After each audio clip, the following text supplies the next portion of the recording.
debate. Now, I call upon Sarah Atkinson to conclude the case for Proposition.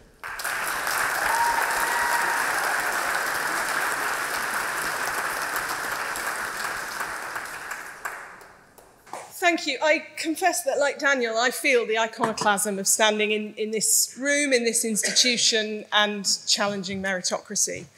But I'm heartened by the fact that the newly installed Lord Mayor of London, in the Guildhall, in his ermine, in front of the Prime Minister 2 days ago, challenged the City of London on the fact that people from working class backgrounds do not rise to the top in the city, that their progression is too slow, too hindered, and that their talent is not recognised. He said in the Guildhall, in his ermine, to the assembled city bigwigs, I know it's wrong, you know it's wrong, and it's time for it to stop. If he can say that in the Guildhall, I think I can say that in this room and in this institution. We've heard a really compelling story from the bench opposite about the positivity of a story of meritocracy, where your hard work and your talent do bring you just rewards. And we've heard a compelling story of the change that we've seen over the last century. But I'm afraid there is so much evidence that it is your background and your environment, not your hard work and your talent, that win out. And when environments get more competitive, it's even more likely that your background will win out. We talked about the lack of inheritance. You are 24 times more likely to become a doctor if you have a parent who is or was a doctor. If the inherited tendency to take out gallbladders is one that we're featuring in our society, something's not working. If you are a high ability child from a low income family, you are 35% less likely to earn over your lifetime as much as a low ability child from a high earning family. We're not talking about merit in these circumstances, we are talking about background and talent. There's a class pay gap. Even when people from working class backgrounds have achieved top educational success and entered elite professions, there is a class pay gap that persists, sometimes of up to £6,000 a year. Now, we all know examples of people who've overcome these situations. We know the exceptions and we applaud their success. And we also know that there is an attainment gap in education between children from low-income families and their more privileged peers, which starts at a really early age. So that attainment gap is the reality. And even if we fight against the belief that the attainment gap should exist, we recognise that it does, and it's therefore perhaps inevitable that better educational outcomes will lead to better success and better career outcomes. Otherwise, we'll be dumbing down standards. Now, a side issue on dumbing down standards, the students that we support, the poorest students in the country, who studied over the period of coronavirus for their A-levels on smartphones, shared smartphones, who got an A or a B, is their merit, is their educational achievement less than someone who achieved an A-star with all the resources that they could achieve in their family? We'll kind of never know. It's meant to be an objective test of critical thinking, useful for law firms. It's not an objective test of critical thinking. You're told you can't prepare for it. You can. You can take it again and again and again if you can afford it until you pass.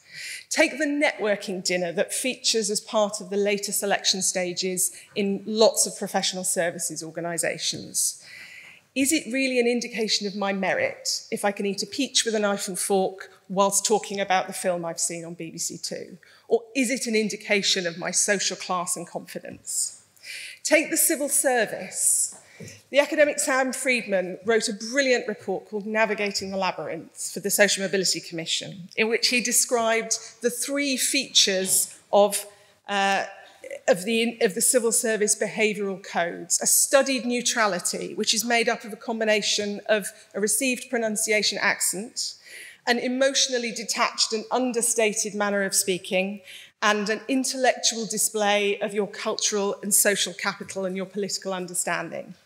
We are perfectly describing in that generations of privileged people who've operated in environments like this. Of course, you can teach these codes of behaviour. And we do. In the programme that my charity runs, as well as supporting young people to build their networks, I must get on, to build their networks, to build their understanding of pathways, to secure opportunities and to build their confidence, we can also help them to think about how to speak and project themselves, to build the right social and cultural capital. We can teach them not to drink out of the finger bowl and not to wear brown shoes in town if that sort of thing matters. But why should we ask them to put in all of that effort at the same time as they're putting in effort to work hard, to be intelligent, to learn, to develop, to do all the complicated things that we ask you to do? Also to have to think about, did I let my H's drop? Did I reveal that actually I watch Gogglebox? Did I let on that actually this is my working class identity, this is who I really am? Why should we teach them that? And why should we do this when it undermines the business case for diversity? Because it isn't about looking different, it's about thinking differently. If we kill the difference in diversity, we just have a lot of pictures that look much better than they did in the 1960s, but the thinking is the same. So meritocracy isn't happening, and it isn't helpful to pretend that it's happening. But does it really matter? It's a nice idea. It's like the tooth fairy. We want to talk about the fact that if you work hard and you're talented, you'll succeed. What's the alternative, you asked? This myth of meritocracy licenses the rich and powerful to think of themselves as hardworking geniuses. They're successful because they're special, and if you're not, it's because you're not. It makes it harder to acknowledge the help that we all benefit from, the opportunities that we've all been given, the support that we've all had. There's too much me in meritocracy. The alternative is a system where we recognise that everybody needs support, a network, a helping hand, a bit of advice. Someone saying, mate, don't do that. Let me help you. That some of us will get it through our family networks and environments, and some of us need it from somewhere else. And that when you have become successful, you have to pay it back in. You have to offer the same opportunities, knowledge, network, helping hand to the people that come behind you. That's the alternative. Not about individual success and achievement, but about collective support and backup. And I encourage you, please, to support the position.